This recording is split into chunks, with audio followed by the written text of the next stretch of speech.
घुंघची भर के बोइये उपजा पसेरी आठ। डेरा फरा काल का सांझ सकारे जात। मन भर के बोइये घुंघची भर नहीं होए। कहा हमार माने नहीं अंतहु चले बिगोए। सदगुरु कबीर की 135 और 136 नंबर की साखी है। शरीर निर्माण काल का पड़ाव है। तो साहब कहते घुंघची भर के बोइये। पुरुष द्वारा नारी क्षेत्र में थोड़ी मात्रा में सजीव वीर्य सिंचन से 5 विषय एवं 3 गुण से संबंधित मानो 8 पसेरी अर्थात मन भर का शरीर पैदा हो जाता है। घुंघची भर के बोइये उपजा पसेरी 8। और शरीर के पैदा होते ही मानो उनमें काल का पड़ाव पड़ जाता है। रात और दिन बीतते हैं और शरीर क्षीण होता है। परंतु यदि कोई 5 विषय एवं 3 गुण युक्त इस 8 पसेरी के सजीव शरीर को गाड़ दे और उससे चाहे कि एक देहधारी का पिंड पैदा हो जाए तो असंभव है। जीवन निर्माण का यह प्राकृतिक क्रम है। सब कुछ या कुछ भी अचानक नहीं हो जाता है, परंतु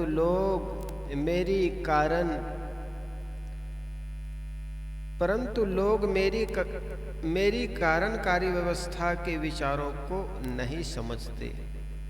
अतः वे भौतिकवादी दृष्टि अपनाकर अंत में अपने आप को खोकर चलते हैं। अर्थात सकाम कर्मों के थोड़ा बीज बोने पर भी शरीर का निर्माण हो जाता है और शरीर का निर्माण होने के बाद मानो उनमें काम का डेरा पड़ जाता है। रात और दिन बीतते हैं तथा शरीर क्षीण होता है। परंतु यदि कोई बहुत ज्यादा कर्म करे किंतु उसमें सकाम भाव ना हो तो वे ज्यादा कर्म भी जन्म के थोड़े भी कारण नहीं बनते। परंतु लोग मेरे विचारों पर ध्यान नहीं देते और सकाम कर्मों में डूबकर अपने आप को जन्म आदि चक्कर में डालकर नष्ट करते हैं। छोटा सा छोटा काम भी अगर सकाम पूर्वक करोगे तो वो बंधन का कारण बन जाएगा। जहां भी रहोगे काम तो करना पड़ेगा, लेकिन काम जो करोगे उसमें मन स्थिति का बदलाव हो सकता है। अगर एक व्यक्ति जहां रहता है वहां केवल खाता पीता है, कुछ करे ना, तो उसको खाने की प्रति भी आसक्ति हो सकती है और वो आसक्ति उनके भाव का कारण बन सकता है। एक आदमी निष्काम भाव पूर्वक व्यवस्था संभालता हो, वहां का अन्य काम कोई करता हो, मोटा महीन काम करता हो, लेकिन सकाम पूर्वक हो। जैसे ईश्वरवादी कहते नहीं तो ईश्वर की मकान है। कहीं घर में जाओ कि ये आपका मकान? हाँ साहब, भगवान का है, ईश्वर का है। उसमें एक निष्कामता झलकता है। भले अज्ञानतावश कह रहा हो या जानबूझकर कह रहा हो, लेकिन एक निष्कामता झलकता है। ये सब आपका है। किसी घर जाओ बैठने के बड़ा अच्छा कहते हैं, सब आपका है। एक लड़का था, स्कूल गया तो उनके पिताजी दाखिला कराने के लिए साथ में ले गए।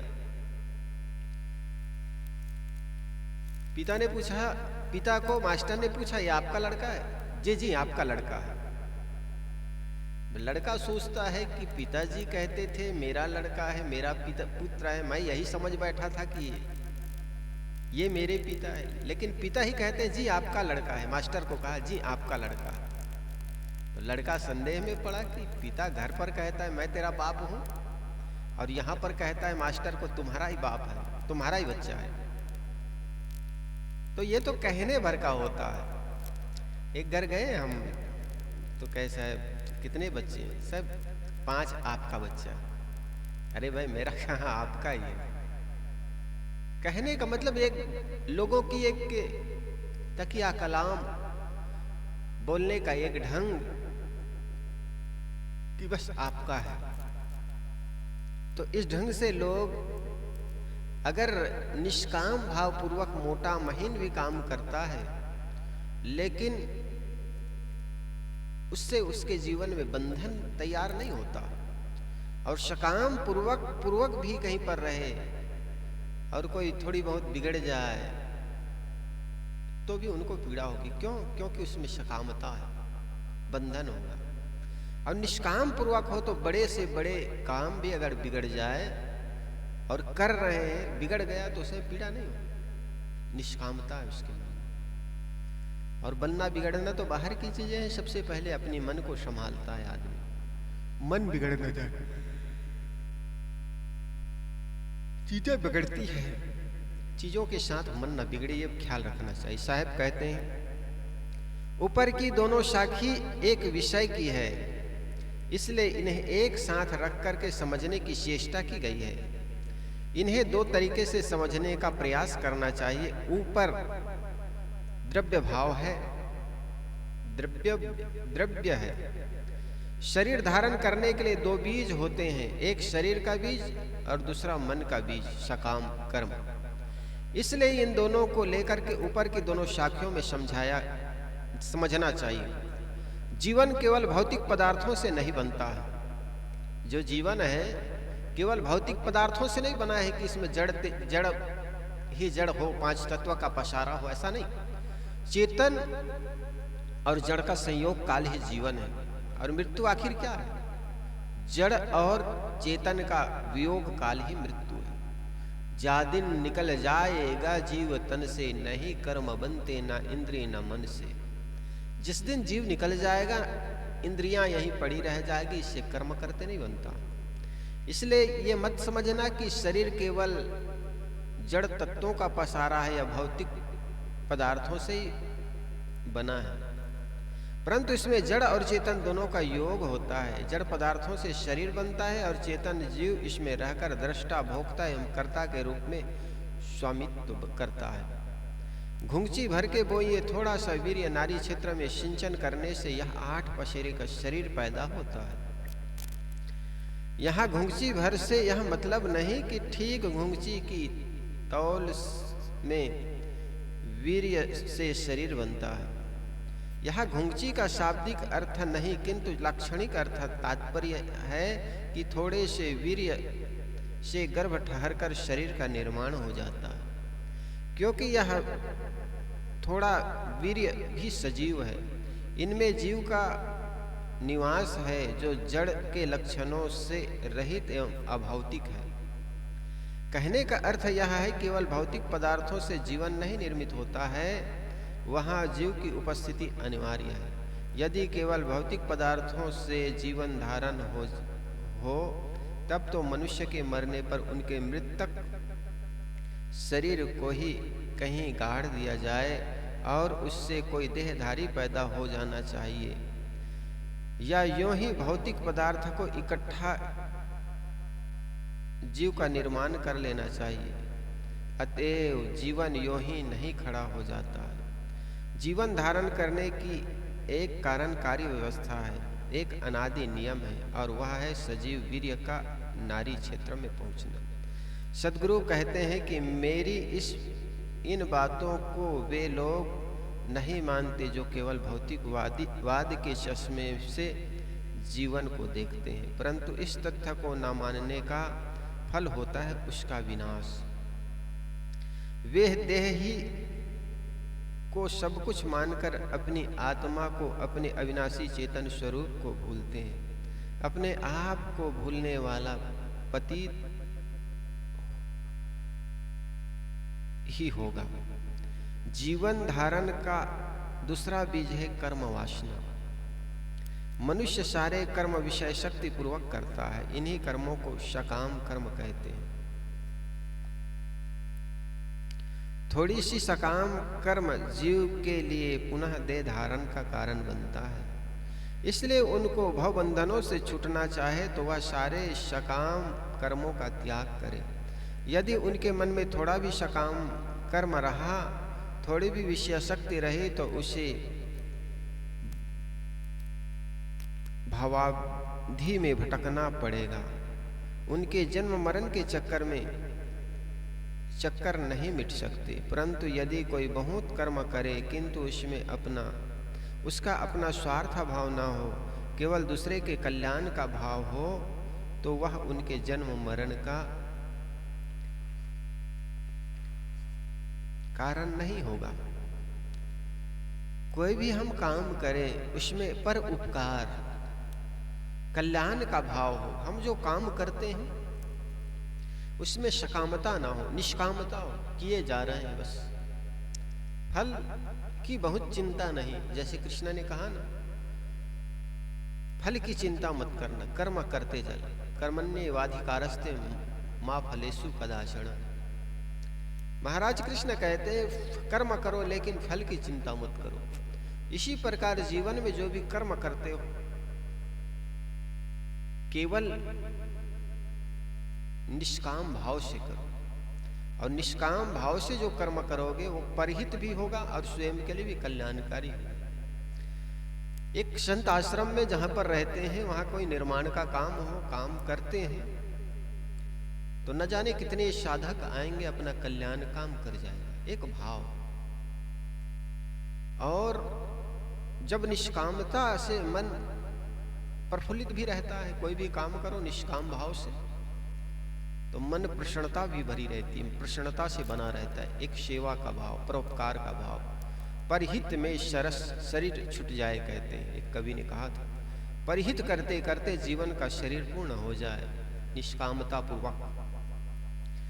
कर्म न करने से तो जीवन निर्वाह भी नहीं हो सकता। हमारे जीवन निर्वाह में अन्य हजारों लोगों का सहयोग है, इसलिए हमें कुछ ऐसे कर्म करने चाहिए जो दूसरे लोगों के कल्याण में सहयोगी हो। कर्म से ही जीवन, समाज एवं संसार में रौनक है, नहीं तो संसार शमशान बन जाए। इसलिए हर व्यक्ति का कर्तव्य है कि वह आत्म कल्याण एवं लोक कल्याण के लिए कर्म करे। बस कर्म करने में इतना ही ध्यान रखना है कि वह सकाम ना हो। यह सकाम का अर्थ विषयासक्ति हमारे कर्म, इंद्रियां और मन के मलिन भोगों के लिए नहीं होने चाहिए, किंतु अनासक्ति पूर्वक शुद्ध देह निर्वाह आत्म कल्याण एवं लोक कल्याण के लिए होने चाहिए। उदाहरणार्थ भोजन भूख ज्वाला को शांत करने के लिए हो, जीव स्वाद के लिए नहीं। सारा संबंधों से मुक्त होने के लिए हो, बंधनों से बंधने के लिए नहीं। नाना व्यसन, राग, रंग, मैथुन, काम, क्रोध, लोभ, मोह आदि का सर्वथा त्याग हो। अनासक्त जीव ही स्वरूप स्थिति के राज्य में प्रविष्ट हो सकता है। साहब कहते हैं, डेरा परा काल का सांझ सकेरे जाए। यह पंक्ति बड़ी हृदय स्पर्शी है। माता के गर्भ में जीव शरीर की रचना शुरू होती है और मानो उनके साथ ही काल का पड़ाव पड़ जाता है। बच्चा जन्म लेते हैं, उनके साथ ही मृत्यु उनके साथ जुड़ जाती है। जन्म लेने के पहले भी अगर माँ के गर्भ में बच्चे कई बार जब पैदा होता है तो मृत पैदा होता है, गर्भ में ही बच्चा मरा पैदा होता है, गर्भ में ही बच्चा मरा रहता है। इस प्रकार जीव के साथ उनके मृत्यु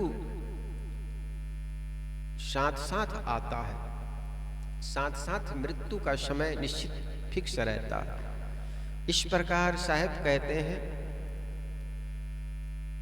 कि बस कर्म करने में इतना ही ध्यान रखना चाहिए कि सकाम भाव न हो। डेरा परा काल का सांझ सकेरे जाए। यह पंक्ति बड़ी हृदय स्पर्शी है। माता के गर्भ में जीव शरीर का रचना शुरू होती है और मानो उनके साथ ही वह काल का पड़ाव पड़ जाता है।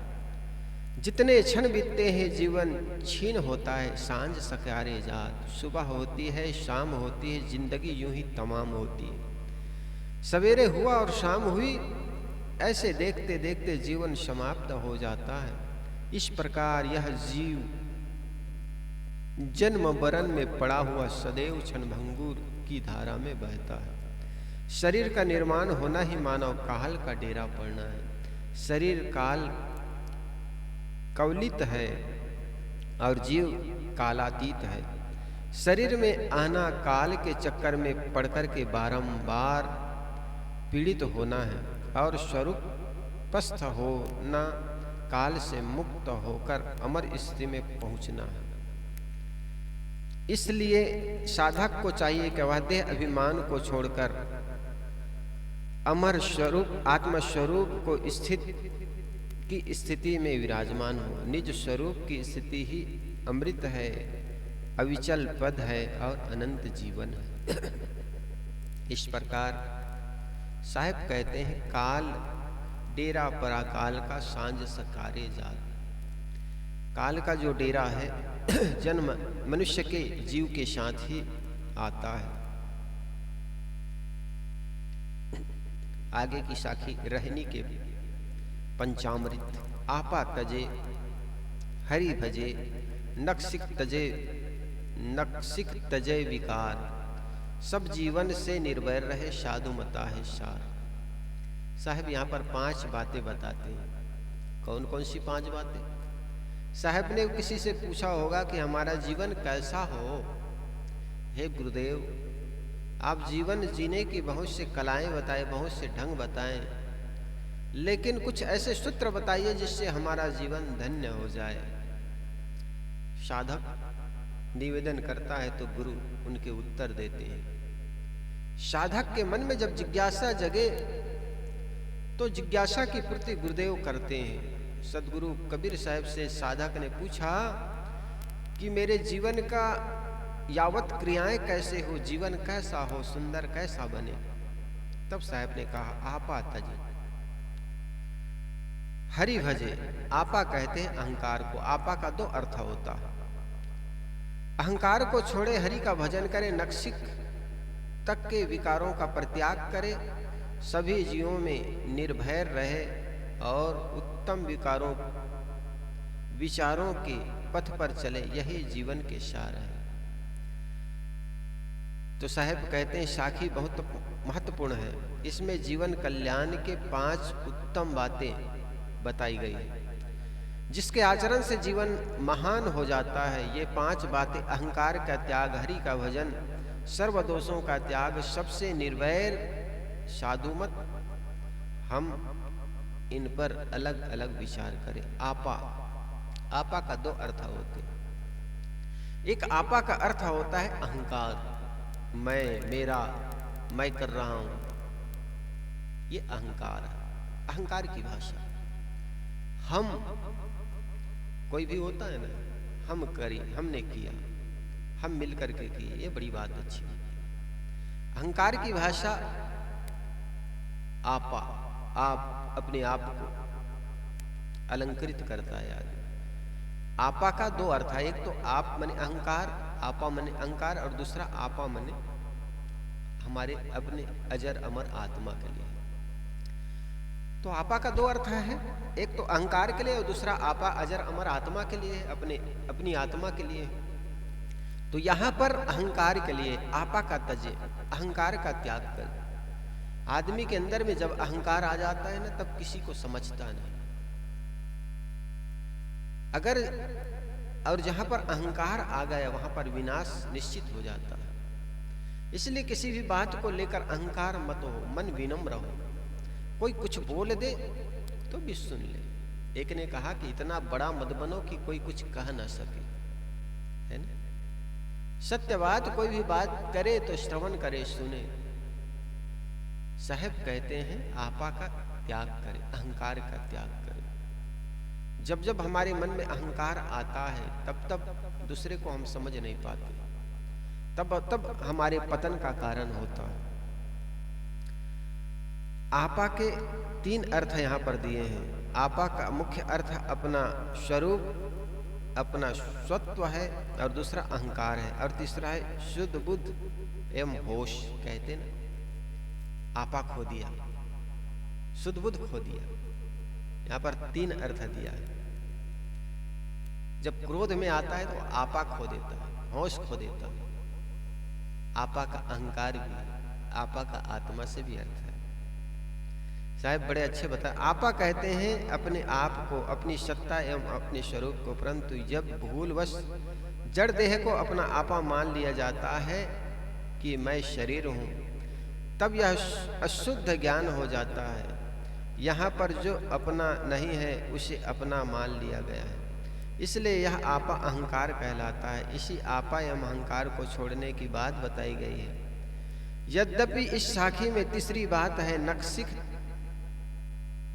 तक के सारे विकारों को छोड़ना, जिसमें अहंकार एक विकार होने से वह आ ही जाता है, परंतु अहंकार का सर्वाधिक महत्व होने से सद्गुरु ने हमें अलग से और पहले पहल रखा है।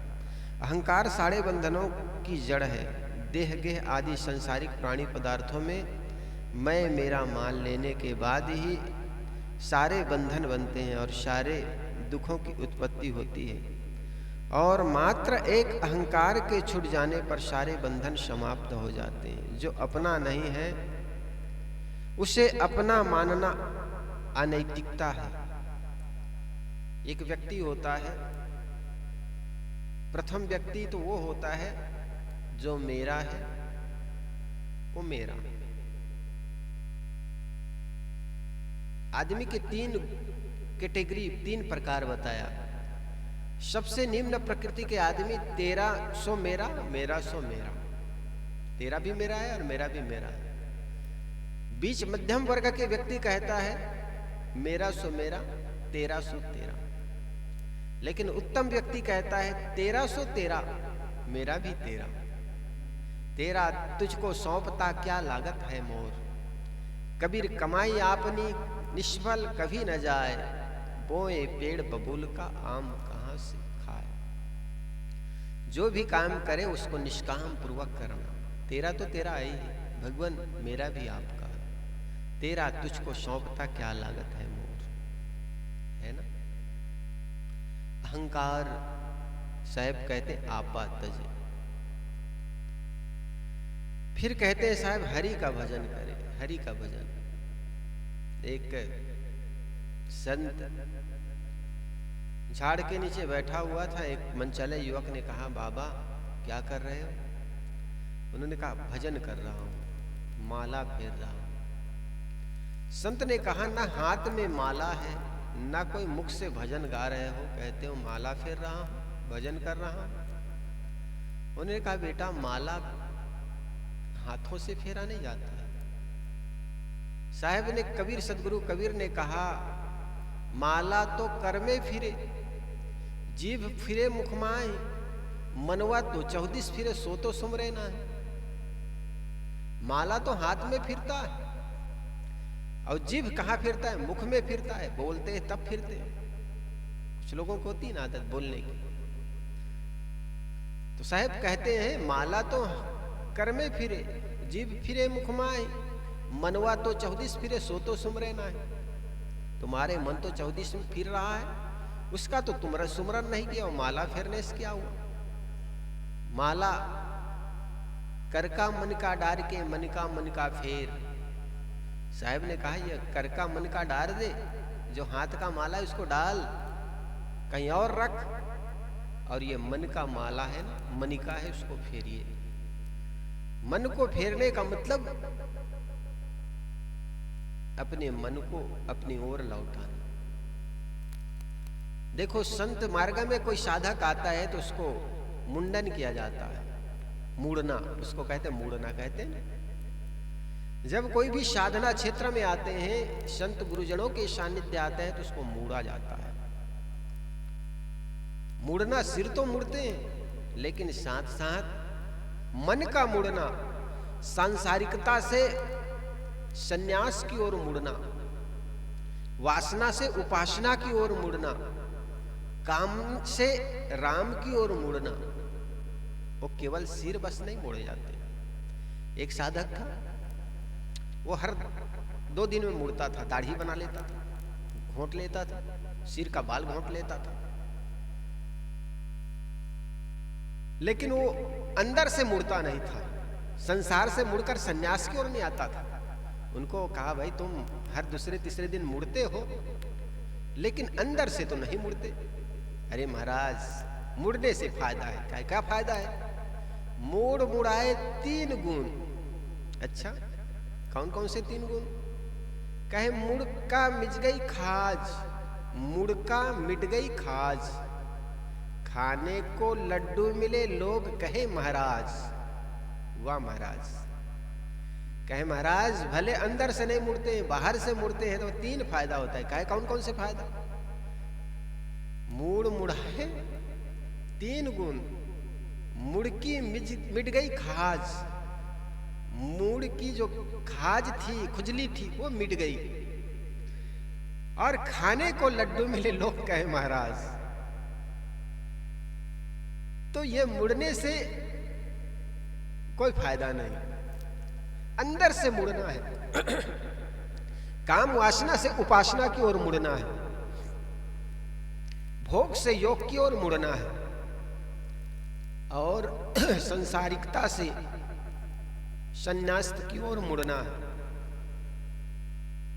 वासना से उपासना की ओर मुड़ना है, कामना से उपासना की ओर मुड़ना है, काम से राम की ओर मुड़ना है। इसलिए गोस्वामी तुलसीदास जी महाराज ने कहा, जौं लौ तारा जगमगाए, सदगुरु कबीर ने कहा, जौं लौ तारा जगमगाए तौं लौ उगे न सूर। जब जब आकाश में तारे उगते हैं तो चंद्रमा सूरज नहीं उगते हैं, है ना? रात्रि के समय में चंद्रमा में के साथ में तारे टिमटिमाते हैं, उस समय सूरज नहीं दिखाई पड़ते। अच्छा, गोस्वामी जी ने इसके राम और काम के बारे में बड़े सुंदर बताया। जहां राम नहीं काम है, जहां काम नहीं राम, तुलसी दोनों न बने रवि रजनी एक ठाम। गोस्वामी तुलसीदास जी महाराज कहते हैं, राम और राम काम एक जगह नहीं रह सकते। जिस प्रकार अंधेला और सूर्य का प्रकाश एक जगह पर नहीं रह सकते हैं, ठीक इसी प्रकार राम और काम एक ही मना स्थिति में नहीं हो सकती है। वो कैसे? क्योंकि जिस प्रकार सूरज का उदय जब होता है तो अंधकार भग जाता है, और जब अंधकार होता है तो सूरज का प्रकाश नहीं रह जाता है। ठीक इसी प्रकार जिसके मन में काम वासना होगी, उसके राम मन में उपासना और राम कैसे हो सकते? हमारे मन में अगर काम वासना चल रही है तो प्रार्थना का उदय नहीं होगी, और हमारे मन में काम है तो राम नहीं आ पाएंगे, और जब राम आ जाएंगे तो काम विदा हो जाएंगे। हम प्रार्थना भी करते हैं तो उसमें कामना छुपी होती है। जैसी बहुत प्रसिद्ध हो, ओम जय जगदीश हरे, स्वामी जय जगदीश हरे, धन संपत्ति घर आवे, सुख संपत्ति घर आवे, कष्ट मिटे मन का, ओम जय जगदीश हरे। किस लिए प्रार्थना हो रही है? प्रार्थना इसलिए हो रही ताकि घर में धन संपत्ति आए, कष्ट मिटे मन का। प्रार्थना इसलिए कर रहे हैं ताकि घर में धन संपत्ति आए। अब बताओ, ये प्रार्थना है कि कामना है? अब धन संपत्ति की कामना करोगे और उसको तुम प्रार्थना कह रहे हो। मंदिर में गए, संत और सदगुरु संतों के पास गए और उनके पास कहे, मुझे बाबा आशीर्वाद दो, पुत्र चाहिए, बाबा मुझे धन चाहिए, बाबा मुझे विद्या चाहिए, बाबा बच्चे की पढ़ाई पूरी हो गई, अब नौकरी चाहिए, लड़के की नौकरी लग गई, अब एक बिंदनी चाहिए, बहू चाहिए। ये कामना है कि प्रार्थना? हम मंदिर में चले गए, संतों के पास चले गए और कह रहे धन संपत्ति घर आवे। बताओ, इतना में ही रुक जाते तो भी बात ठीक। कष्ट मिटे मन का। और जब घर में धन संपत्ति ना आए तो किसी के मुख से भगवान नहीं निकलेगा। भगवान को भी हम तब याद करते हैं जब हमको जरूरत पड़ती भगवान की। जब जरूरत ना पड़े तो भगवान को भी भूल जाते हैं। सदगुरु कबीर ने कहा ना, सुख में दुख में सुमरण सब करे, सुख में करे न को, जो सुख में सुमरन करे तो दुख काहे को हो। साहब कहते हैं सुख में सुमरन नहीं करता है आदमी, दुख में सुमरन करता है। जब में मन में व्याकुलता आ जाती है, जब मन में शोक आ जाता है, मन में जब दुख आ जाता है, कष्ट शरीर में जब कष्ट आ जाता है, तब उनको संत गुरुजन याद आते हैं। तब उनको अपने कर्म संस्कार के बारे में याद आता है कि हमने कर्म वहां पर गलत किया, हम उनके साथ गलत किए। जब उसका परिणाम आता है तब हमें पीड़ा होती है। काश कर्म करने के पहले हम सोच लेते, विचार कर लेते, तो हमें दुख रहने की जरूरत क्या थी। अब कर्म कर लेने के बाद फल भोगने के लिए हम परतंत्र हो जाते हैं। आप मिर्ची खा सकते हैं, न भी खा सकते हैं, खाने के पूर्व आप स्वतंत्र है, विचार कीजिए उस पर। लेकिन जब खा लेंगे तो उसके तितास भोगने के लिए आप परतंत्र हो गए। समझ में आ रहे हैं? जब तक कर्म नहीं किए हो तब तक आप स्वतंत्र है, उस पर चिंतन कीजिए, मनन कीजिए, इसके करने से मुझे क्या फायदा है, न करने से क्या घाटा है, इसको करने से परहित है कि नहीं, समाज के कल्याण का काम हो सकता है कि नहीं, मेरे अपने कल्याण हो सकता है कि नहीं। ऐसा तो नहीं इस कर्म को करने से मेरा मन मलिन हो जाएगा, इस कर्म करने से दूसरा का अपकार हो जाएगा, इस कर्म को करने से मेरा अकल्याण हो जाएगा, बंधन का कारण बनेगा। इन सारी बातों का विचार करोगे और विचार करके जो बातें करोगे, काम करोगे, तो निश्चित उस काम में सफलता मिलेगी और साथ साथ आपको संतुष्टि भी मिलेगी, है ना। एक आदमी है जो केवल कर्म करता है, विचार नहीं करता है, वो आदमी मरा हुआ है। मरा हुआ कौन है? राहु और केतु की घटना सुनते हो। कहा जाता है अमृत का वितरण हो रहा था, और अमृत का वितरण हो रहा था, राहु केतु नाम का कोई राक्षस आकर के अमृत ग्रहण करना चाहा। तो कहा जाता है मोहिनी रूप बना करके अमृत का वितरण कर रहा था विष्णु जी। उनको पता चल गया, चक्र निकाल करके उनका धड़ अलग कर दिया, सिर अलग हो गया, धड़ अलग हो गया। इनका एक संत बड़े अच्छे अपनी बात कह रहे थे, राहु केतु कौन है? सिर है जो केवल विचार करता है, राहु सिर हो गया और केतु धड़ हो गया, अमृत पूरा पी नहीं पाए। और कहा जाता है केवल ऊपर आदमी सिर के कंधे का ऊपर का जो भाग विचार करता है, और नीचे का भाग जो है वो कर्म इंद्रियां है, वो केवल कर्म करता है। और जो आदमी कर्म करता है विचार नहीं करता है, और एक आदमी केवल विचार करता है कर्म नहीं करता, दोनों मरा हुआ है। इसलिए हमें कर्म करना है, वो विचार करके करना है। एक आदमी था, एक सहयोगी मजदूर खोजने गया, मिल गया उनको। तो वर्कर्स ने पूछा क्या काम करना है? कहे काम करने के लिए तो मैं हूं ना, काम करने के लिए मैं काफी हूं, काम करने के लिए आपको केवल विचार करना है, विचार करना है। उस आदमी ने कहा बहुत सस्ता काम है, कोई बात नहीं, कर लेंगे, बैठे बैठे तो विचार ही करना है। हाँ, वेतन क्या दोगे? उन्होंने कहा 3000 दूंगा।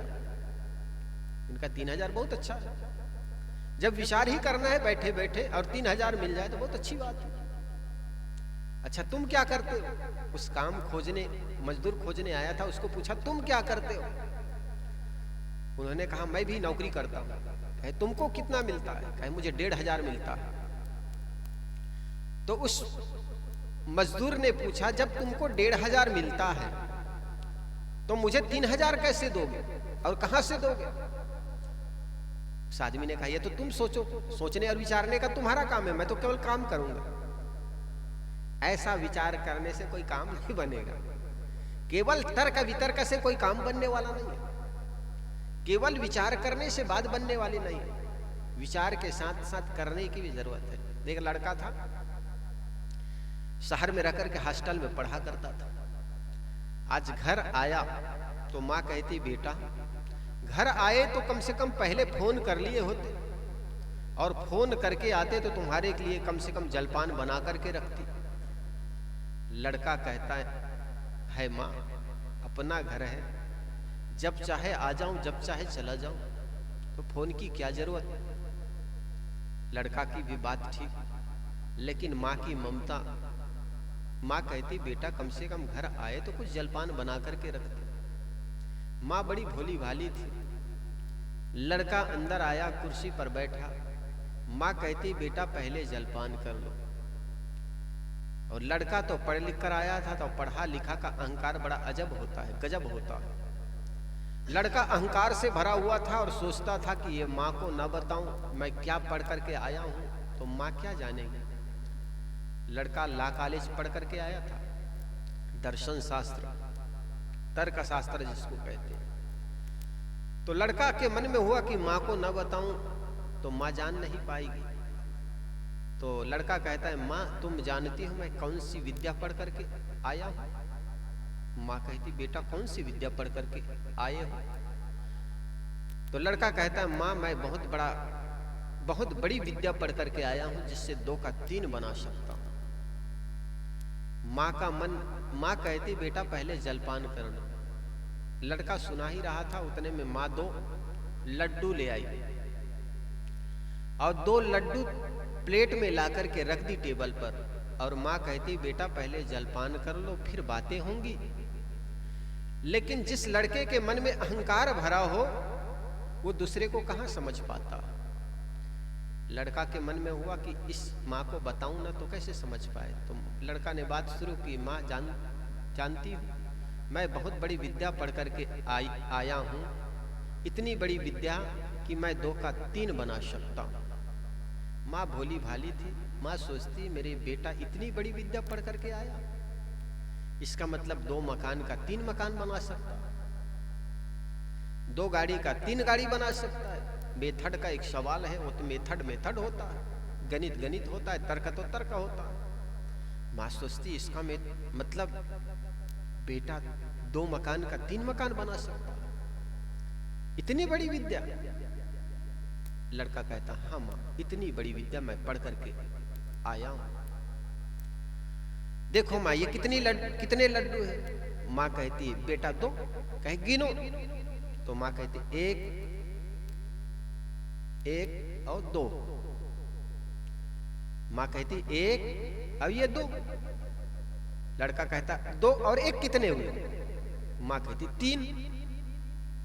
लड़का ने कहा देखो माँ मैंने 3 सिद्ध कर दिया ना। माँ कहती बेटा सिद्ध भले कर दो लेकिन 2 है। तो लड़का कहते माँ तू पहले सिद्ध करो तो बताऊं मैं तो सिद्ध कर दिया ना, 2 और 1 3। अब दूसरे तरफ से गिनो। माँ फिर दूसरे तरफ से गिनती 1 2। तो देखो 3 कर दिया ना, मैंने सिद्ध कर दी। उनका बूढ़ा बाप था और पिता आखिर उसी का पिता था, वो भी उन्हीं के जैसे था। उन्होंने दूर में बैठा था, आकर के कहा बेटा मैं जान गया, बिल्कुल तुम बहुत बड़ी विद्या पढ़ करके आए हो, मैं समझ गया। ये तुम्हारी माँ भोली है, इसकी समझ में आएगी नहीं। 1 लड्डू को उनके बाप खा लिया, उन्हीं के जैसा था वो भी। 1 लड्डू के स्वयं खा लिया, 1 लड्डू को उनकी मम्मी को दे दी, इसको तू खा ले। और लड़का को कहा बेटा तीसरा जो लड्डू तूने सिद्ध किया है ना उसको तू खा ले। लड़का तो ठगा सा रह गया। तर्क कोई जीने की चीज थोड़ी है, तर्क से कोई पेट थोड़े भरता है। तर्क तो तर्क होता। तो ये खाली तर्क, केवल विचार,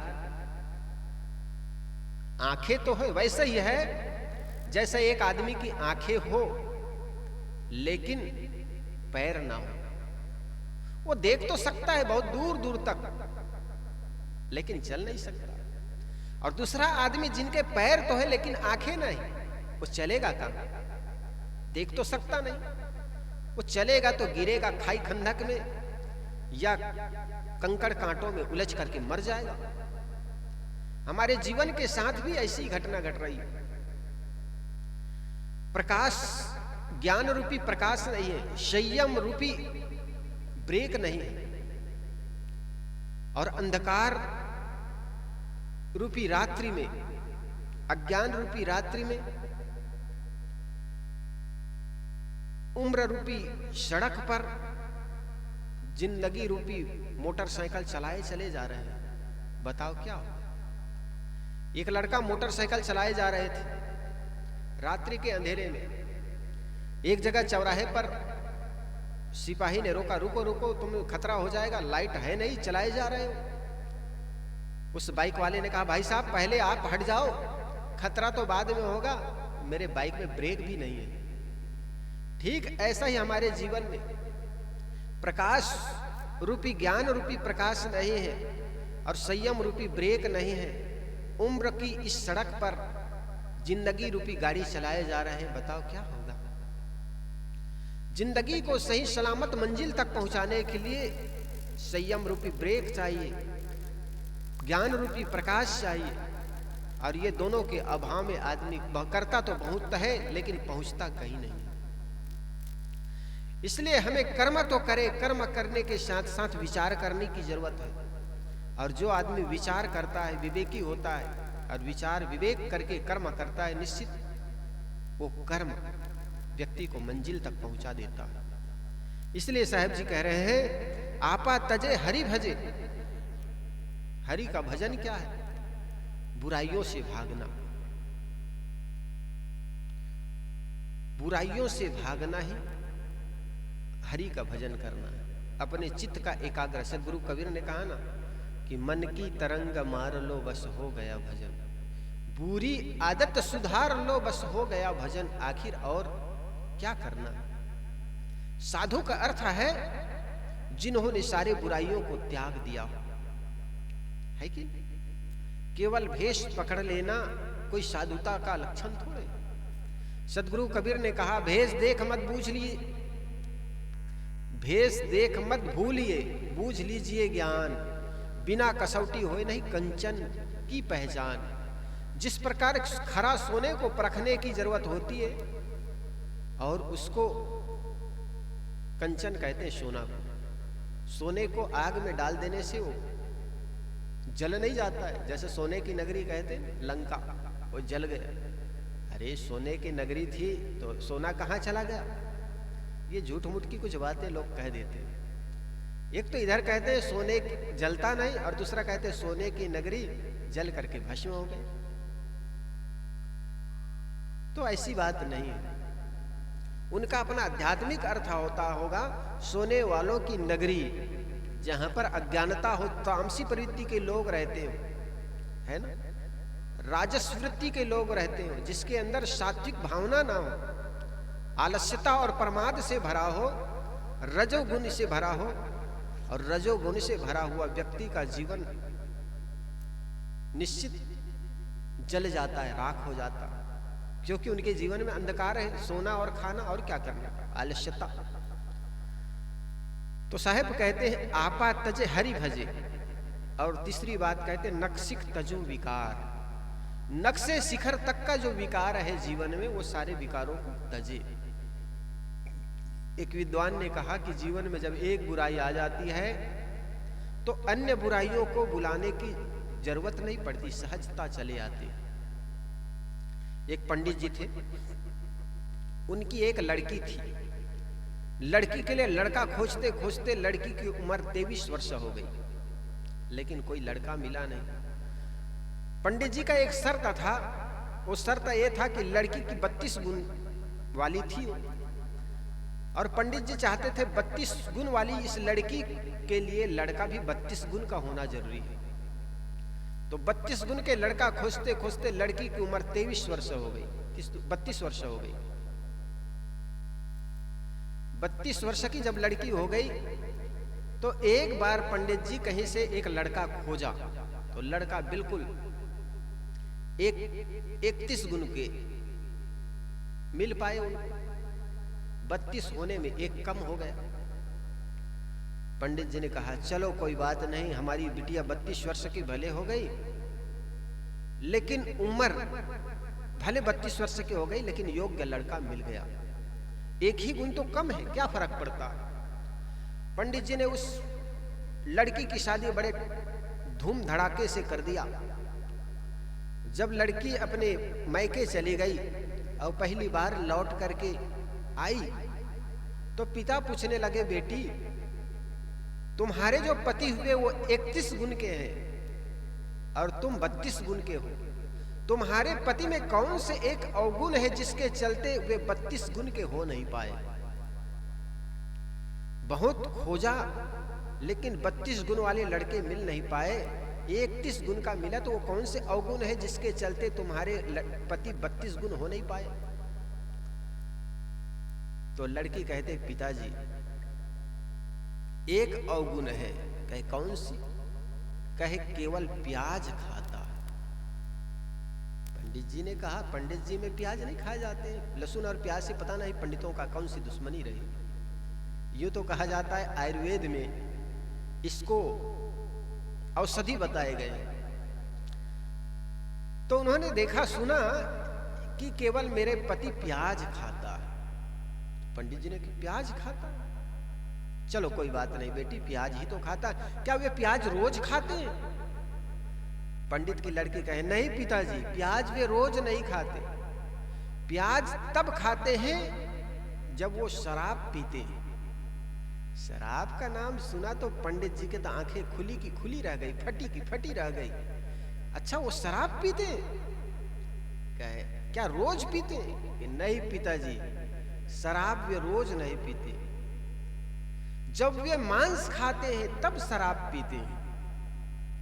पंडित जी ने कहा मांस? मांस भी खाते? कि नहीं पिताजी, वो रोज रोज नहीं खाते। अच्छा, कब कब खाते? कहे पिताजी, वे जुआ में जब पैसा जीत जाते हैं ना, तब वो मांस खाते हैं, तब वो शराब पीते हैं, तब वो प्याज खाते हैं। तो पंडित जी तो एकदम आहत हो गए। मांस धीरे धीरे सारे अवगुण आने लग गए। तो कहने का मतलब एक अवगुण के आने पर सारे अवगुण चले आते हैं। इसी प्रकार जीवन में हम अगर एक सद्गुण को अपना ले, जीवन में सत्य को धारण कर ले, तो अन्य असत्य बात धीरे धीरे छूट जाते हैं। इसलिए जीवन में कोई भी संकल्प, एक संकल्प कर लेने से जीवन में बहुत से सारे अच्छे संकल्प चले आते हैं। अब गंगा नदी स्नान करने जाते हैं वो लोग, पंडित जी कहते हैं कुछ छोड़ना होगा। कुछ छोड़ना होगा मतलब तंबाकू, बीड़ी, सिगरेट जो भी पीते हो, चाय, उसमें से एक कोई भी छोड़ो। तो पंडित जी को तो केवल पैसा लेना है, उनको तो आपके जीवन से कोई लेना देना नहीं है। उनको कहते कुछ छोड़ना होगा। तो वो क्या छोड़ता है? लौकी खाना छोड़ता है, कोई कुम्हड़ा खाना छोड़ता है।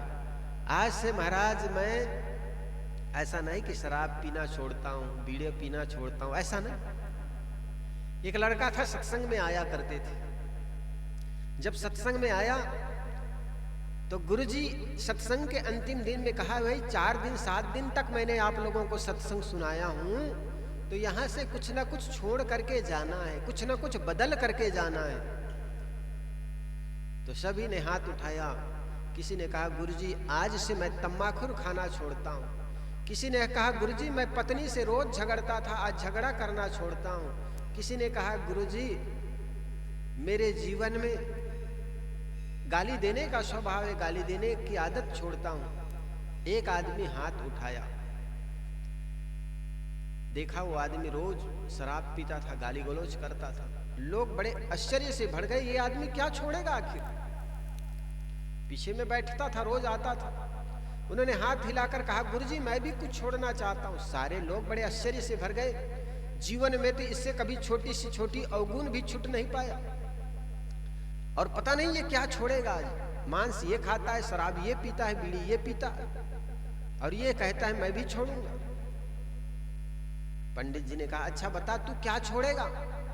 उन्होंने कहा गुरुजी आज से मैं सत्संग में आना छोड़ता हूं। अब बताओ ऐसे छोड़ने वाले का क्या कल्याण होगा? एक आदमी अपने को बदलो कहा तो उन्होंने चप्पल ही बदलना शुरू कर दिया। सत्संग में आते अच्छे अच्छे चप्पल हो जाता है, कोई अच्छे चप्पल ले जाता है, अपना पुरानी चप्पल छोड़ जाता है। तो कहने का मतलब नक्सिक तजुन विकार, साहब कहते हैं नक्शे शिखर तक करके सारे विकारों को त्याग करना। चौथी बात कहते हैं सब जीवन से निर्वैर रहे, साहब कहते हैं सारे जीवों से निर्वैर रहे, कभी बैर ना पाले। बैर हमारे जीवन में वो भी बंधन बनाता है। जिस आदमी से हम बैर रखते हैं उस आदमी को कभी भूल नहीं सकते, और जिस व्यक्ति से हम राग करते हैं उस व्यक्ति को भी हम भूल नहीं सकते। इसलिए राग और द्वेष दोनों को त्याग करना है। जब जब आदमी के अंदर में राग आएगा,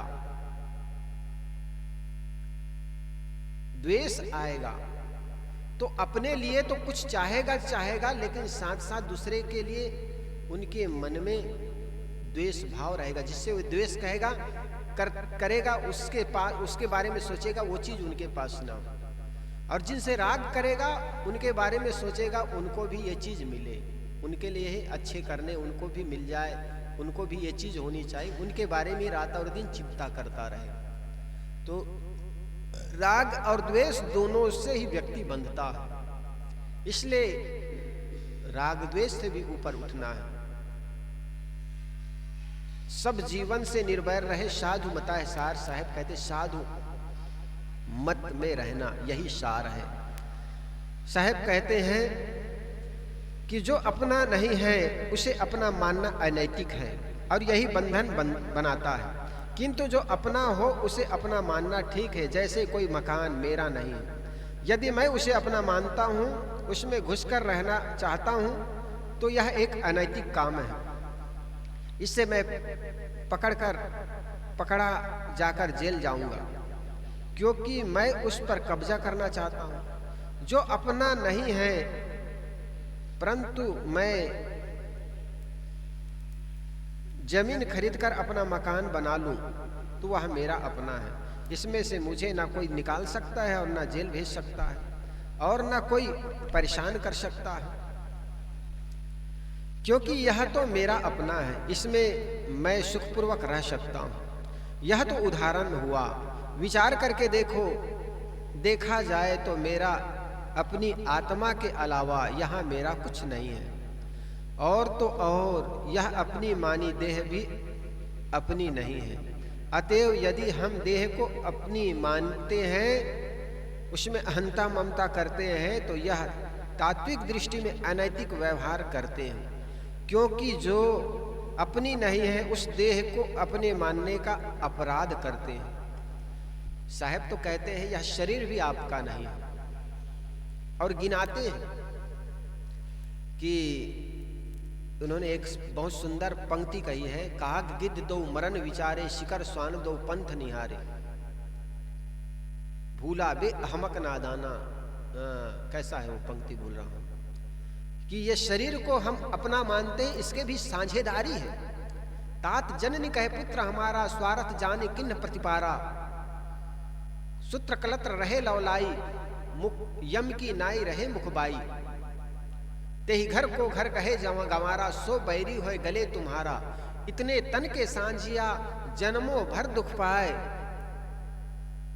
मोर मोर गोहराए। ऐसे कुछ बड़े अच्छी पंक्ति है शायद कि तात जननी कहे पुत्र हमारा, माता पिता कहते ये पुत्र हमारा है, फिर आपका क्या है बताओ। यहां तक ये शरीर में नाम जो दिया गया ये भी नाम कोई दूसरा देता है ना। और अंत में ये शरीर का स्नान भी नहीं कर पाओगे, अंत में जो स्नान कराने वाला भी दूसरा हो जाएगा। जब जन्म लेता है तब भी स्नान नहीं कर पाता है, और मृत्यु के क्षण में भी आदमी स्नान नहीं कर पाता, ये दोनों काम दूसरा कराता है। नाम भी आपका नहीं है, शरीर भी आपका नहीं, फिर मेरा मेरा कहते कहते मूढ़ जन्म भर रोता है, एक दिन मिट्टी के नीचे है पड़ा पड़ा है रोता। तो इस प्रकार साहिब की पंक्तियों में बड़े मार्मिकता है। आपा तजे हरि भजे, नक्सिक तजय विकार, सब जीवों से निर्भर है, साधु मता है सार। इस पर हम कल पुनः निवेदन करेंगे।